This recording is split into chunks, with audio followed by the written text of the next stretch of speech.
Il était quasiment inconnu du grand public lorsqu'il est devenu ministre de l'Intérieur de Michel Barnier en septembre dernier. Il a survécu à la motion de censure et gardé son ministère avec François Bayrou, qui l'a reconduit place Beauvau en décembre. En une saison, Bruno Retailleau a surgi dans le paysage politique et pris la lumière comme d'autres le font en 10 ans.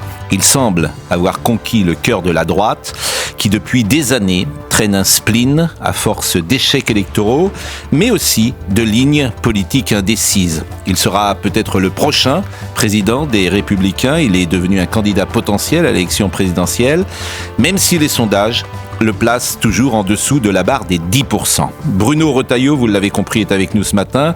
Il parle clair, il clame sa détermination sur la sécurité, sur l'immigration, deux sujets qui préoccupent les Français.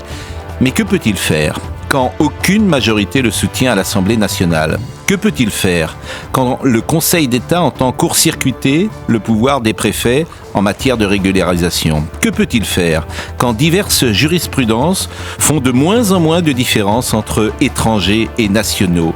Que peut-il faire quand la France est pieds et poings liés par des traités, des jurisprudences qui, au fil des années, ont ôté à notre pays sa souveraineté et enlevé au pouvoir politique la possibilité d'agir sur le réel?